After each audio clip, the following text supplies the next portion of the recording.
we got this new one here. We got a new one out of Arturia, the Matrixbrute synthesizer. They've got a VST version now, which has come up, which is sounding pretty interesting. You hear that? Yeah.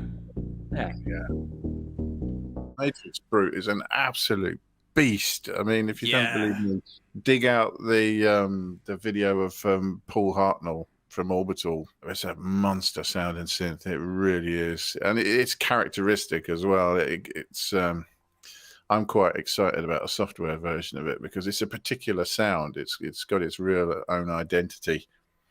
I would like to have one. I bet you would. I mean... They do polybrutes now, though, you see, which is even better. It's the same thing, but multi-voice. Well, okay, so the Matrixbrute itself is an editor in its own way. So the Matrixbrute has complex sound changes. It can go directly from the editor. It's got full integration, as you would expect from like the Polybrute or something like that, but just in a VST version. And it's only $7. What? It's only $7. The Arturia Matrixbrute MIDI editor, the controller, is available for $7. Wow. Right. Sorry. Yes. So he's buying it, Eon Lake. I think he just is going to pause the video and pause his video and buy it. And the plugin was it? Wow. It's very much a monosynth, and it's very basic. It's a good way to get into it, and it's all just a bunch of knobs, but they're not real. Sounded good from that demo. It sounded like one, definitely. Did. That's a very good way of putting it.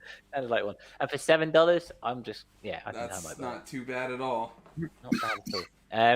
Again, it seems to be going this way. Like I said, I just bought a new laptop and I'm installing all my VSTs. I'm thinking, I could just buy all the VSTs and just have everything as I go.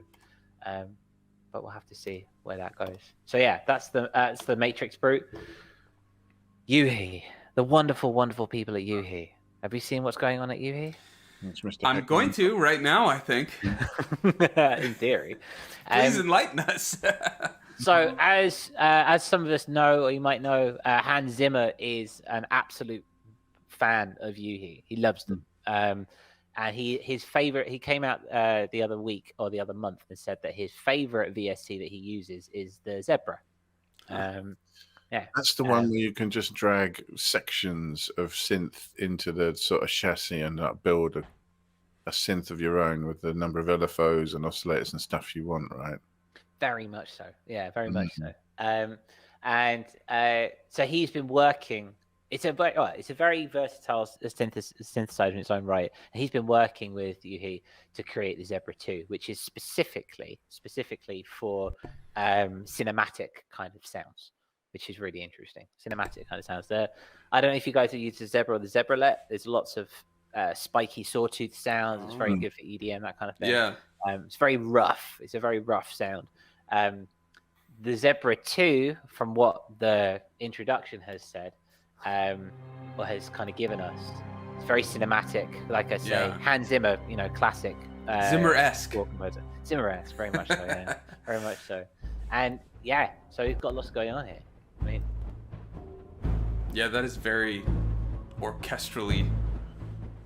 Yeah, it is, isn't it? It's very underscore, but very spacey at the same time. I'm assuming all those sounds are coming from the Zebra, right? Yeah. I'd assume so, yeah. That's what he's doing. Yeah, as you can see, you just click and drag in and make your own chains. That's really cool. Really interesting, yeah. How much does this cost? So, you come down here. So, if you already have the Zebra, you can upgrade to the Zebra 2 free of charge. That's nice. Very cool. Yep. Yeah. And if you don't, it's €100. So, as far as audio quality goes, they don't really get much better than this, do they? I mean, how about CPU destruction? Is it similar to Diva? Yeah. Yeah, I was gonna say. As far as CPU drain. I mean, the Zebra is actually pretty good itself. The original, it's pretty good for CPU. I don't know. I mean, this is a different vibe, though. This is a completely different vibe. So we don't know. It probably scales as well, depending on your patch as well. Mm-hmm. How much? Sure. Yeah, definitely. Very much. But yeah, I think it's probably got potential to, use up a few cycles on your CPU. I'm sure. But you get bang for your buck, really. I mean, it sounds the ticket. You know, you can do it's easily professional standard stuff. Yeah, completely. I'm definitely interested. I remember seeing that they were announcing that and being nice to Zebra owners as well. I really like that.